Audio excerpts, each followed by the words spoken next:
నమస్తే అండి. నేను మీ దేవరకొండ ఉమా. మార్చి మాస ఫలితాలు మనం చూస్తే కనుక ముఖ్యంగా చెప్పాలి అంటే మార్చి మాసంలో ఎన్నో గ్రహాల యొక్క ట్రాన్సిట్ కనబడుతోంది.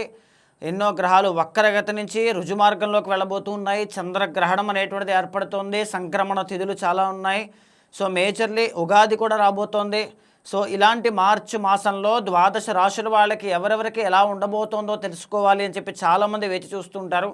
సో మార్చి మాసంలో ద్వాదశ రాశుల వాళ్ళకి ఏ విధంగా ఉందో చూసే ముందు అసలు మార్చి మాసంలో ఏ ఏ గ్రహాలు ఎక్కడెక్కడ ఉన్నాయి, ఏ ఏ ట్రాన్సిట్లు అవుతున్నాయి, ఎక్కడెక్కడ ట్రాన్సిట్ అవుతున్నాయి, ప్రతిదీ కూడా డీటెయిల్డ్గా క్రిస్ప్గా చూద్దామండి. సో మేజర్లీ చెప్పాలి అంటే గురువు అనేటువంటి ఆయన గురుగ్రహము వక్రగతిలో మిథున రాశిలో 11వ తారీఖు వరకు ఉంటారు. ఆ వక్రగతిని 11వ తారీఖున త్యజించి రుజుమార్గంలోకి 11వ తారీఖున వెళతారు. తర్వాత మార్చి 2వ తారీఖున శుక్రగ్రహ సంచారము మీనరాశిలోకి ప్రవేశిస్తుంది. కుంభంలోంచి 26వ తారీఖు వరకు అక్కడుండి 26వ తారీఖు తర్వాత మేషరాశిలోకి ప్రవేశిస్తుంది. మార్చి 15వ తారీఖున రవిగ్రహ సంచారము కుంభరాశిలోంచి మీనరాశిలోకి శనితో పాటు కలయికతో అక్కడికి వెళ్ళబోతోంది. మార్చి 21వ తారీఖున బుధగ్రహ సంచారము కుంభరాశిలో ఉంటూనే వక్రగతిని వదిలేసి రుజుమార్గంలోకి వెళ్ళబోతోంది. అయితే ఇది మాత్రమే గ్రహాల యొక్క ట్రాన్సిట్ అండి. ఏ చేంజెస్ జరిగినా ఇవే జరుగుతున్నాయి తప్ప పెద్దగా ఏమీ లేదు. బాగా గుర్తుపెట్టుకోండి. 2వ తారీఖున శుక్రుడు, 11వ తారీఖున గురుడు వక్రగతిని వదిలేయడం, 15వ తారీఖున రవి అనేటువంటి ఆయన మీన సంక్రమణం అనేటువంటిది ఏర్పడడం, 21వ తారీఖున బుధుడు వక్రగతిని వదిలేయడం, 26వ తారీఖున మళ్ళీ శుక్రుడు మేషరాశిలోకి రావడం. సో ఈ యొక్క గ్రహ ఫలితములు అనేటువంటివి మిగతావి ఎక్కడున్నాయి అంటే సింహరాశిలో కేతు ఉన్నారు, కుంభరాశిలో కుజగ్రహ సంచారం జరుగుతోంది ఏప్రిల్ 2వ తారీఖు దాకా. కుంభరాశిలోనే బుధగ్రహ సంచారం కూడా జరుగుతోంది. కుంభరాశిలో రాహుగ్రహ సంచారం జరుగుతోంది. మీనరాశిలో శనైశ్వర సంచారం అనేటువంటిది జరుగుతోంది. ఈ గ్రహాల యొక్క సంచారము ఆధారితంగా ద్వాదశ రాశుల వాళ్ళకి ఏ విధంగా ఉంటుందో మనం చూద్దామండి. మరి వృషభ రాశి వాళ్ళకి ద్వాదశ రాశి ఫలితాల్లో మార్చి మాసంలో ఎన్ని గ్రహాలు అనుకూలిస్తున్నాయి, ఎక్కడెక్కడ జాగ్రత్తగా ఉండాలి, ఉగాది దగ్గర ఎలా ఉంది, చంద్రగ్రహణము, గురుడు వక్రగతిని వదిలేయడం, బుధుడు వక్రగతిని వదిలేయడం, ఇలాంటివన్నీ కూడా వృషభ రాశి వాళ్ళకి పాజిటివా నెగిటివా, అసలు ఎన్ని గ్రహాలు అనుకూలిస్తున్నాయి మనం చూస్తే కనుక మేజర్లీ ఎప్పటి నుంచో వృషభ రాశి వాళ్ళకి ఇబ్బంది పెట్టేటువంటి బాధ ఏంటి అంటే కెరీర్ కానీ ఆరోగ్యం కానీ చాలా తీవ్రంగా ఇబ్బంది పెడుతూ ఉన్నాయండి. ఆర్థికంగా కావచ్చు. ఎందుకు అంటే గురువు అనేటువంటి ఆయన 2వ స్థానంలో ఉన్నప్పుడు యోగించాలి. అలాంటి గురుడు యోగిస్తున్నారంటున్నారు కానీ మాకు ఏది పెద్ద ఫలితాలు లేవండి, మాకు ఏది కూడా అవ్వట్లేదండి, పనులు ముందుకు వెళ్ళట్లేదండి చాలామంది బాధపడుతూ కింద కమెంట్స్ రూపంలో కూడా పెట్టడం నేను చూశాను. సో వృషభ రాశి వాళ్ళు ఎవరు చూస్తున్నా ఒకే ఒక్క మంచి శుభవార్త చెప్తున్నాను, బాగా వినండి. మార్చి 11వ తారీఖున బాగా నోట్ చేసుకోండి. మార్చి 11వ తారీఖున గురువు అనేటువంటి ఆయన వక్రగతిని త్యజించి రుజుమార్గంలోకి వెళ్ళబోతున్నారు. అది మీకు రాజయోగాన్ని ఇస్తుంది. రాజయోగం అంటే ఏంటి, అసలు ఏం జరుగుతుంది మా లైఫ్లో అనుకుంటూ ఉన్నారా? వృషభ రాశి వాళ్ళకి 2nd హౌస్లో గురుడు ఉండడమే రాజయోగం. దీనివల్ల ధనయోగం పడుతుంది, డబ్బులు అనేటువంటివి విపరీతంగా వస్తాయి. విద్యా యోగం పడుతుంది, విద్యలో మంచి గ్రోత్ అనేటువంటిది చూస్తారు. మాట వల్ల డబ్బులు సంపాదించడం కానీ, తెలియకుండానే కెరీర్ గ్రో అవ్వడం కానీ, రికగ్నైజేషన్ కానీ, ఫేమ్ కానీ, నేమ్ కానీ ఇవన్నీ కూడా పెరుగుతాయి. దీంతో పాటుగానే పెళ్లి కాని వాళ్ళకి పెళ్ళి అవ్వడం, పెళ్లి సంబంధాలు కుదరడం కానీ, సంతానం విషయంలో శుభవార్తలు వినేటువంటి యోగం కానీ తప్పకుండా పడుతుంది. సో ఇదే కాకుండా గురుబలం ఎప్పుడైతే పెరుగుతుందో తీర్థయాత్రలకు వెళ్ళడం కానీ, పుణ్యక్షేత్ర దర్శనాలు చేసుకోవడం కానీ ఇలాంటివి కూడా చాలా బాగుంటాయి. అయితే దీంతో పాటుగానే 15వ తారీఖున రవి అనేటువంటి ఆయన ట్రాన్సిట్ అవుతున్నారు. మనం మొదటి నుంచి చూద్దామండి.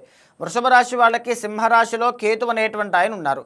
దీని మూలకంగా 4వ స్థానంలో కేతు అనేటువంటి ఆయన ఉండి దీనివల్ల కుటుంబ పరంగా ఒత్తిడి అయితే ఈ మాసంలో మీరు చూస్తారండి. మీ మదర్కి సంబంధించిన ప్రాబ్లమ్స్ ఏదైనా రావచ్చు, మీ ఫ్యామిలీ దగ్గర నుంచి మీకు ఏదైనా ప్రెషర్ ఉండొచ్చు, లేకపోతే కెరీర్లో ఒక కన్ఫ్యూజన్ ఉండొచ్చు. ఈ గురుడు వల్ల కన్ఫ్యూజన్ కొద్దిగా క్లియర్ అయినా సరే ఈ కేతు వల్ల కొద్దిపాటి డైలమా, చేద్దామా వద్దా అనేటువంటి ఆలోచనలు ఇలాంటివన్నీ కూడా కాస్త ఇబ్బంది పెట్టే అవకాశాలు అయితే ఉంటాయండి. దీంతో పాటుగానే చూడండి, దశమ స్థానము 10th రాహు యోగిస్తున్నారు, 10th హౌస్లో రవి యోగిస్తున్నారు, బుధుడు కూడా యోగిస్తున్నారు. బట్ కుజగ్రహ సంచారం అనుకూలంగా లేదు. వృషభ రాశి వాళ్ళకి ఎప్పుడైతే దశమ స్థానంలో ఎన్ని గ్రహాలు అనుకూలిస్తున్నాయో మీ కెరీర్ మలుపు తిరుగుతుంది. మా కెరీర్ అసలు ఏమీ లేదండి, మాకు జాబు కూడా లేదండి అనుకున్నా ఏమీ బాధపడద్దు, పాజిటివ్గా ఉండండి. దశమంలో రాహు ఉన్నారంటే ఖచ్చితంగా కెరీర్ నిలబెడతారు. పైగా మార్చి 15 తర్వాత కూడా రవి ట్రాన్సిట్ అయిన తర్వాత కూడా లాభస్థానంలోనే ఉంటారు తప్ప పాపస్థానంలోకి ఇప్పుడు కూడా వెళ్ళరు.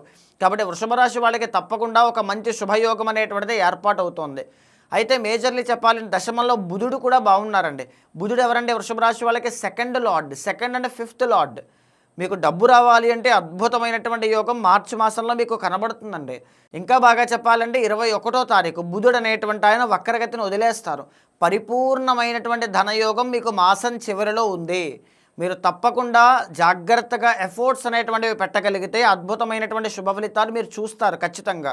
కుజుడు అనేటువంటి ఆయన మాత్రం అనారోగ్య సమస్యలను ఇస్తూ ఉన్నారండి. ఆ విషయంలో మాత్రం ఆరోగ్యం చాలా చాలా జాగ్రత్తగా ఉండాల్సిందే. ఎలాంటి ఆరోగ్యమో కూడా మనం గత వీడియోలో చెప్పుకున్నాం. ముఖ్యంగా కిడ్నీ సంబంధించినవి, డయాబెటీస్ సంబంధించినవి, తరువాత ఈ యొక్క దంత సమస్యలు కావచ్చు, రక్తహీనత, బ్లడ్ లేకపోవడం, చర్మ వ్యాధులు కావచ్చు, ఇలాంటివన్నీ కూడా బయటికి చెప్పుకోలేని గుప్త రోగాలు, హార్మోనల్ ఇంబ్యాలెన్సెస్, ఇవన్నీ కూడా కుజుడి యొక్క స్ట్రెంగ్త్ లేకపోవడం వల్ల ఇబ్బందులు అనేటువంటివి కనబడుతూ ఉన్నాయి. చాలా చాలా కేర్ఫుల్ అండి. అయితే లాభంలో శుక్రగ్రహ సంచారం అనేటువంటిది జరుగుతోంది. శుక్ర బలము అనేటువంటిది మీకు లేదు. వృషభ రాశి వాళ్ళకి జన్మానికి అధిపతి అన్నమాట. ఇక్కడ జన్మానికి అధిపతి అయినటువంటి శుక్రుడు అనుకూలంగా లేకపోవడం వల్ల కూడా అనారోగ్య సమస్యలకి దారితీస్తుంది. మీ కెరీర్ గ్రో అవుతోంది, డబ్బు వచ్చేటువంటి మార్గం కనబడుతోంది, దినదిన అభివృద్ధి వల్ల గౌరవ మర్యాదలు పెరగబోతూ ఉన్నాయి. తర్వాత ఎవరికైనా గవర్నమెంట్ పరంగా ఉంటే, గవర్నమెంట్ జాబ్ కోసం ట్రై చేస్తూ ఉంటే ఉద్యోగ యోగం కనబడుతోంది. కానీ ఒక్క ఆరోగ్యం మాత్రం ఎందుకో అసలు బాగాలేదండి. హెల్త్ పరంగా మాత్రం వృషభ రాశి వాళ్ళు చాలా చాలా కేర్ఫుల్గా ఉండాల్సిందే. ఏదైనా రావచ్చుగాక, ఖచ్చితంగా జాగ్రత్తగా ఉండాల్సిందే. బయటికి చెప్పుకోలేని అనారోగ్య సమస్యలతో పాటుగా, జ్వరముతో పాటుగా ఏదైనా రావచ్చు. ఖచ్చితంగా జాగ్రత్తగా ఉండండి. తర్వాత కుజగ్రహ సంచారం అనుకూలంగా లేదు కాబట్టి కోర్టుపరమైన సమస్యలు, రియల్ ఎస్టేట్ కానీ, ల్యాండ్స్ కానీ, లేకపోతే కోర్టు ఇష్యూస్, తగాదాలు కానీ ఇలాంటివి ఏమైనా ఉన్నా అవి కూడా కాస్త సాల్వ్ అవ్వకపోవడం, ఇబ్బంది పెట్టడం, డిలే అవ్వడం, ల్యాగ్ అవుతూ ఉండడం, ఇలాంటివి అనమాట. ఏప్రిల్ 2వ తారీఖు తరువాత కుజగ్రహ సంచారం అనేటువంటి ట్రాన్సిట్ అయిన తర్వాత, లాభంలోకి వెళ్ళిన తర్వాత అప్పుడు అసలైనటువంటి రాజయోగాన్ని మళ్ళీ చూస్తారు. అంటే కోర్టు కానీ, ల్యాండ్ కానీ, రిజిస్ట్రేషన్స్ కానీ, స్థలాలు అమ్ముడుపోకపోవడం కానీ, వాహనం కొనుగోలు చేయాలనుకుంటున్నాం, లేకపోతే ఏదైనా స్థలం కొనుగోలు చేయాలనుకుంటూ ఉన్నాం, ఇలా ఆరోగ్యం బాగుండాలనుకుంటూ ఉన్నాం, ఇలా అనమాట. అన్నీ కూడా ఏప్రిల్ 2వ తారీఖు తర్వాత మీకు చాలా బాగుంటుంది. అయితే మార్చి మాసం వరకు మీకు బాగా కలిసి వచ్చేటువంటి రంగు ఎల్లో కలర్. గురువారం చాలా బాగుంటుంది. నెంబర్ 3 అనేటువంటిది అద్భుతంగా మీకు కలిసి వస్తుంది. వృషభ రాశి వాళ్ళు ఈ మాసంలో చేసుకోవాల్సిన పరిహారం ఏంటి అంటే, శుక్రవారం నాడు మహాలక్ష్మీ దేవత ఆరాధన చేయండి, మంగళవారం నాడు సుబ్రహ్మణ్య ఆరాధన చేయండి, చాలా బాగుంటుంది.